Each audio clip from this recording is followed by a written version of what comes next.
14वें अध्याय में 3 प्रकार के गुणों का वर्णन। सत्वात् संजायते ज्ञानम, रजसो लोभ एव च, प्रमाद मोहो तमसो भगवज्ञानमेव। भगवान कहते हैं कि जब व्यक्ति कोई अच्छे कर्म करता है तो उसके शरीर में सत्वगुण बढ़ जाता है। परमात्मा की सेवा करने से अपने आप व्यक्ति के अंदर सत्वगुण बढ़ जाता है,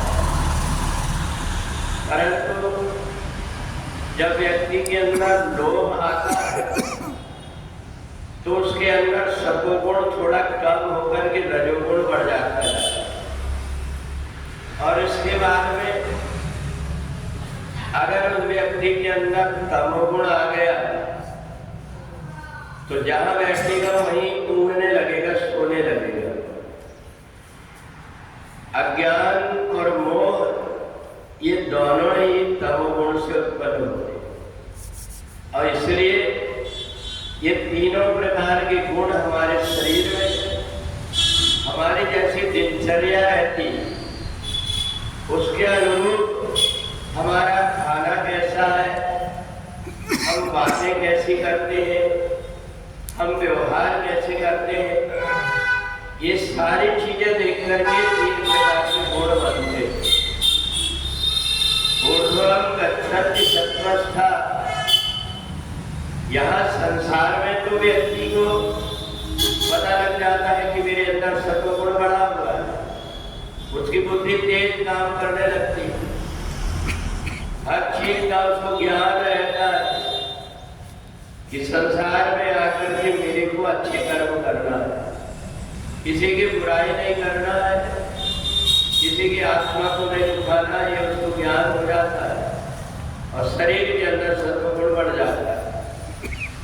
परंतु व्यक्ति जब परमात्मा की सेवा में, परमात्मा की पूजा में उसके मन के अंदर लोभ उत्पन्न हो जाए, ये मैं जो कुछ कर रहा हूं इसके बदले मेरे को क्या मिलेगा,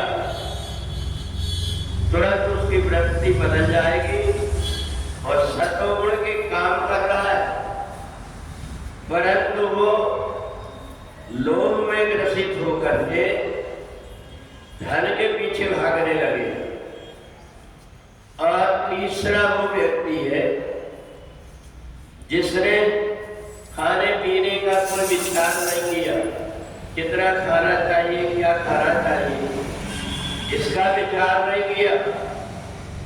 और जिस व्यक्ति ने युक्त आहार विहार से कितनी देर सोना चाहिए, कितनी देर हमें सत्कर्म करना चाहिए, कितनी देर हमें सेवा करना चाहिए, ये सब प्रकार की जिसकी दिनचर्या मजबूत होती, उस व्यक्ति को पर्याप्त नींद होने के कारण उसका मन परमात्मा में लगा रहता है।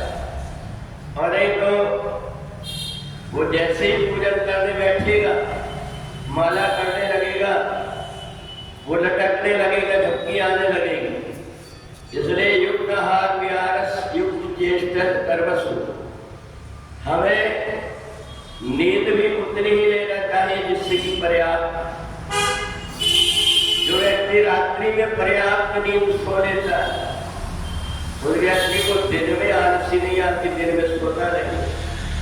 और जो व्यक्ति दिन में सोता है सूर्य के रहते हुए, उसकी सूर्य नाड़ी कमजोर हो जाती है। वो कितना भी साधना करे, कितने भी पूजन करे, पर तमोगुण उसके आसपास घेरते रहता है। तो इसलिए भगवान ने तीनों गुणों को हमारे शरीर में, हमारे कर्म, हमारे आहार विहार से उत्पन्न होते हुए बताया। और जब व्यक्ति सतोगुणी व्यक्ति शरीर छोड़ता है तो वैकुंठ लोक चला जाता है, रजोगुणी शरीर त्यागता है, इसी संसार में जन्म मरण के चक्कर में पड़ जाता है। और तमोगुणी व्यक्ति अगर शरीर त्यागता है तो कीड़े मकोड़े बनकर के 84 तो इसलिए तीनों प्रकार के गुण हमारे आहार विहार, हमारे दिनचर्या से संबंधित है। इनको जो सुधार लेता है, उस व्यक्ति के अंदर इन गुणों की प्रधानता